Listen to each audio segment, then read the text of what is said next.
I gave birth to Luke when I was just 19. Barely old enough to rent a car and somehow expected to raise a human being. I was still figuring myself out and suddenly there he was, this tiny fragile thing wrapped in hospital linen, blinking at the world like it owed him an answer. From the beginning it was just us. Sam, my ex-husband, was out of the picture before Luke ever saw the light of day. His drinking had escalated into fury, into shouting matches that cracked through the walls like thunder. I walked away from that storm with Luke curled inside me, promising him better days, quieter nights, and a kind of love that wouldn't leave bruises, physical or otherwise. And I kept that promise. Growing up, Luke wasn't just my son. He was my little partner, my confidant, my reason to wake up every morning when life felt heavier than I could carry. We built something rare between us, a friendship woven from beach days, burnt pancakes, and midnight talks over cheap cereal. He always told me everything, his crushes, his dreams, his fears.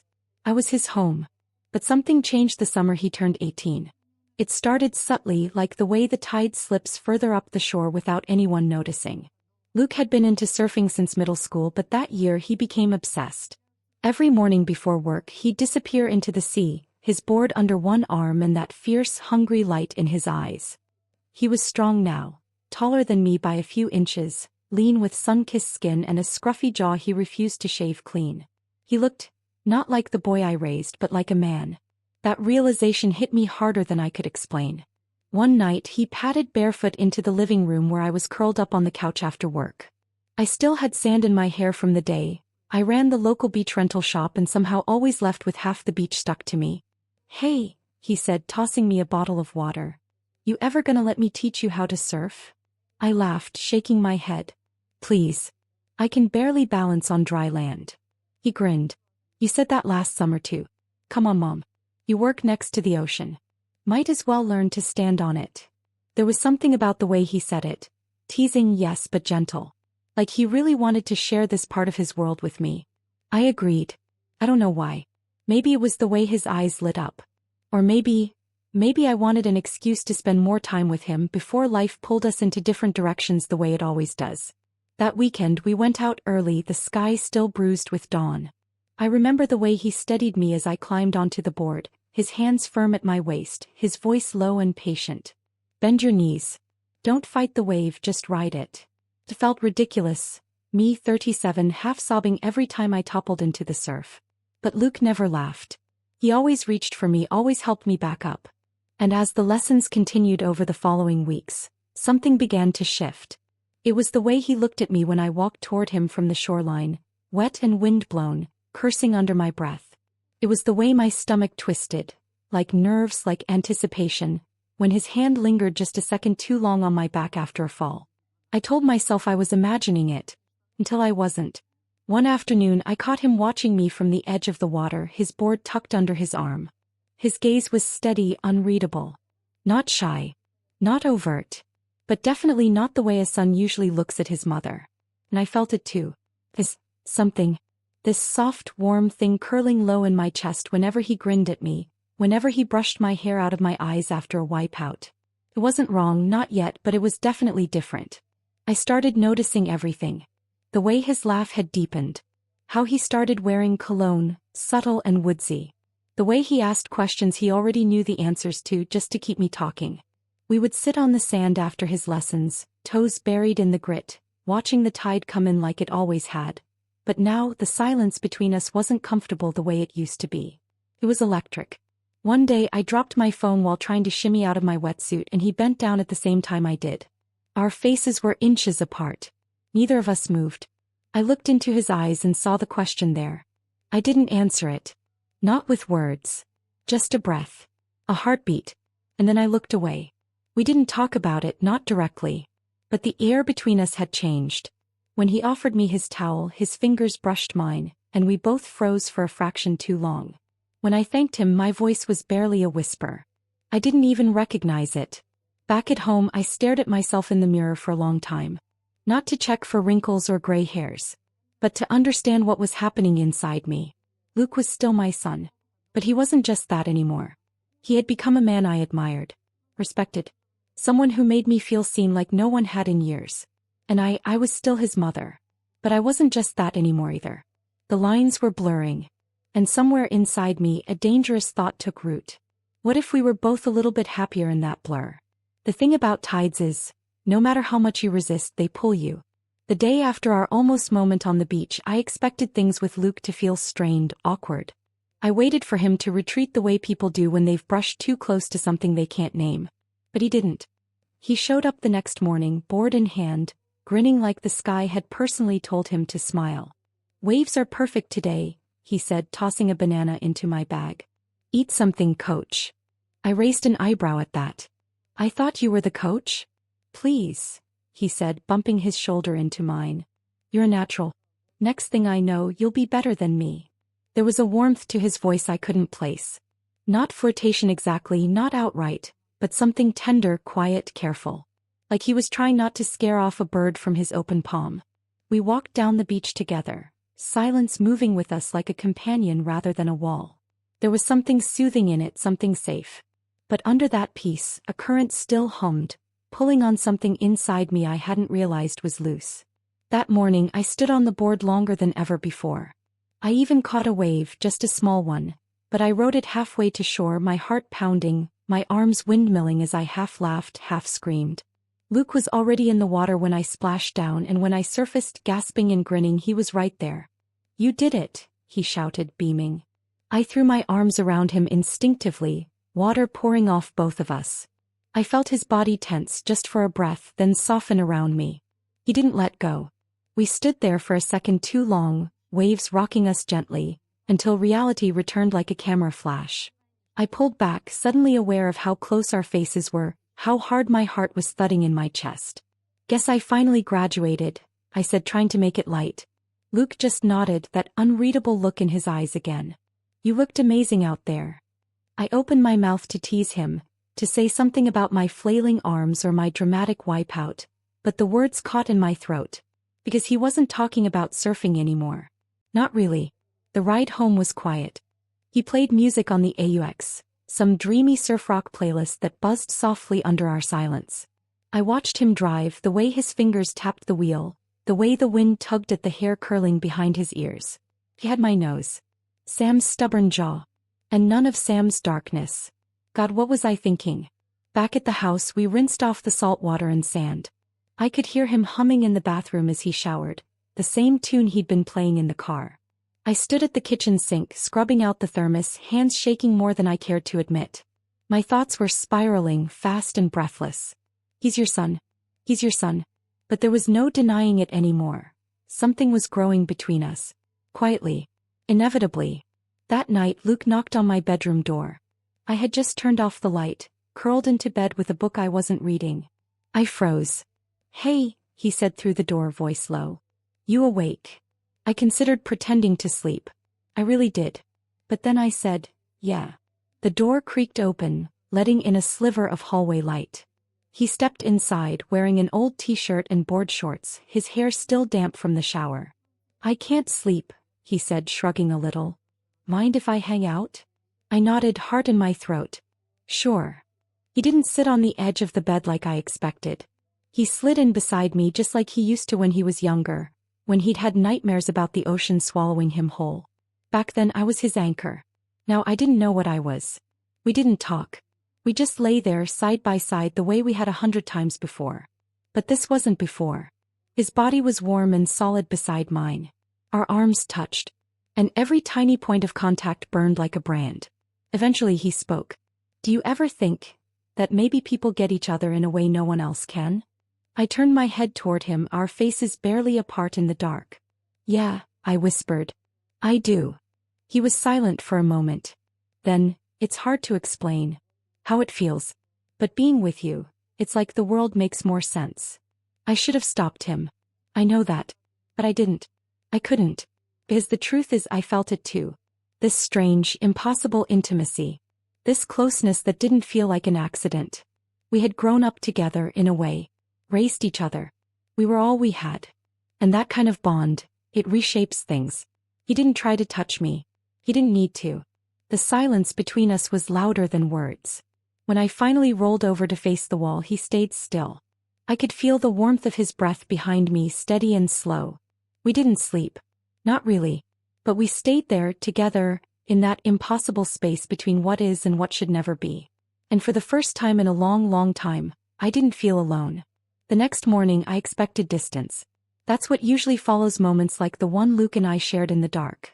Silence, avoidance, maybe a polite excuse to be elsewhere. But when I stepped into the kitchen, hair still damp from my shower and robe tied too tightly around my waist, Luke was already there. Cooking. He was whistling some off-key tune as he flipped pancakes with a spatula far too small for the job. The sunlight cut across the kitchen floor like a warm blade, and for a split second I just watched him. My son. My friend. Hey, good timing, he said without turning around. I was just about to bring breakfast to you in bed. I blinked. Really? He turned then, grinning, plate in hand. No, but it sounds romantic, doesn't it? My heart flipped. He was teasing, but it landed differently now. Everything did. I sat at the counter, fingers curling around the coffee mug he'd already poured for me. He always remembered the cream-to-sugar ratio better than I did. We ate in silence, but it wasn't awkward. It was full. Charged. I kept catching his gaze and looking away too fast. Once our knees bumped under the table and neither of us moved. That afternoon we went to the beach again. He didn't bring the surfboard. We didn't talk about the lessons or the waves. We just walked the shoreline, our feet sinking into the cool sand as the breeze toyed with the edges of our sleeves. The sky was overcast, soft and silver, like the ocean was holding its breath with us. At some point we sat down, side by side, shoulders touching, eyes watching the restless blue beyond. I missed this, Luke said. Missed what? I asked. This. Us. His voice was quiet, careful. It's been different lately, but not in a bad way. I didn't respond. I couldn't. The words were there but tangled in fear. But he wasn't finished. I know what we are. I do. But I also know how I feel when I'm with you. And it's the first time in a long time I feel whole. I turned to him slowly. Luke. He looked at me then. Really looked. And in that one breathless second, something in me broke open. I kissed him. I don't know who leaned in first. I just know the moment our lips met, the world stopped spinning. It wasn't rushed or desperate. It was slow, tentative, like a question waiting to be answered. And the answer was yes. Yes to the warmth that bloomed in my chest. Yes to the way he cupped my face like I was made of something sacred. Yes to the years of quiet understanding that had brought us here, to this impossible moment on a lonely stretch of beach where the tide whispered secrets to anyone brave enough to listen. When we pulled apart, neither of us spoke for a long time. His forehead rested gently against mine, our eyes closed, breathing in sync. Are you okay? He asked softly. I nodded, voice caught in my throat. Are you? He smiled, not a boy's grin but a man's, quiet and certain. Yeah. I really am. That evening we didn't talk about what had happened. Not because we were pretending it didn't, but because we didn't need to. Everything felt different, yes. But also, right. Like the air between us had cleared. He stayed close to me all night. Not in the way he had before, tentative and distant, but comfortably, naturally. He sat beside me on the couch while we watched an old movie, our fingers brushing and eventually intertwining. His touch felt familiar, not new. Like it had always been there, waiting. We were careful, though. In public nothing changed. I still said things like, my son, and he still rolled his eyes when I reminded him to do his laundry. But when we were alone, when the door was closed and the world wasn't looking, that's when I saw it. The way he looked at me now. With admiration, longing, joy. And I felt it too. I started laughing more. Sleeping better. I found myself smiling at nothing, humming while I cooked, dancing in the kitchen with bare feet and messy hair. I felt younger not because of him, but because he saw something in me I'd forgotten was there. Life didn't suddenly become perfect. The world outside our house still had its opinions, its judgments. But within these walls there was only us. And for the first time in what felt like forever, I was happy. So was he. The kind of happiness that creeps up on you slowly, like a tide that wraps around your ankles before you even realize you're in deep. I didn't know what the future would look like. Whether we'd be brave enough to name this thing between us. But I knew this. What we had wasn't wrong. It was rare. And rare things, they deserved to be held close. Even if the world wouldn't understand. There's something strange that happens when you find your rhythm in the ocean. When you stop fighting the waves and start listening to them. They teach you patience, timing, trust. Most of all, they teach you that what pulls you under can also lift you up. I had gotten good. Not just decent good. I could stand, ride, turn. Luke would watch from the shallows, arms crossed over his chest, that proud little half-smile playing on his lips. The student had become the surfer, and I wasn't even pretending to fall anymore. "You're a natural," he said one day, his voice full of something deeper than amusement as I padded toward him, board under my arm and salt water still clinging to my skin. "You're a good teacher," I replied, breathing hard, grinning wide. "No," he said, shaking his head slightly, gaze steady. "You were always this good. You just didn't know it yet." I stood there, the board between us, heart skipping a little too hard. The wind tugged at the ends of my hair. I felt the sun on my cheeks and his eyes on my skin. "You've gotten quiet," I murmured. "I'm thinking about." He smiled, almost shy for once. "How beautiful you look when you're doing something you love." I turned away too fast, but not before I saw it in his expression. That shift again. That softness reserved only for me. Later that evening he cooked dinner. Chicken tacos with mango salsa, something he made up on the spot and proudly declared a beach chef's specialty. I teased him about the presentation. He called it chaotic gourmet. The light in the kitchen was golden, soft, like the end of a long day where nothing had gone wrong. He poured me a glass of wine and sat beside me, our knees brushing again like they always did, and this time we didn't pull apart. "Can I ask you something?" he said, not looking at me. "Of course." He turned, his voice quiet, careful. "Do you feel happy? Like really happy?" I thought about it. Not for long. "Yes," I said simply. He looked relieved. His fingers slid along the edge of the table, then slowly reached for mine. I let him take my hand. His thumb brushed over my knuckles. "I've never seen you like this," he said. "And I don't mean just the surfing. I mean all of it. The laughing. The way you move. The way you look at me now." I swallowed. "And how do I look at you?" "Like I matter," he whispered. "Like I'm someone worth staying for." I felt my eyes sting. And then I realized something. I hadn't cried in weeks. Not from frustration or loneliness. Not from exhaustion or fear. I'd been whole. And I hadn't even noticed the shift.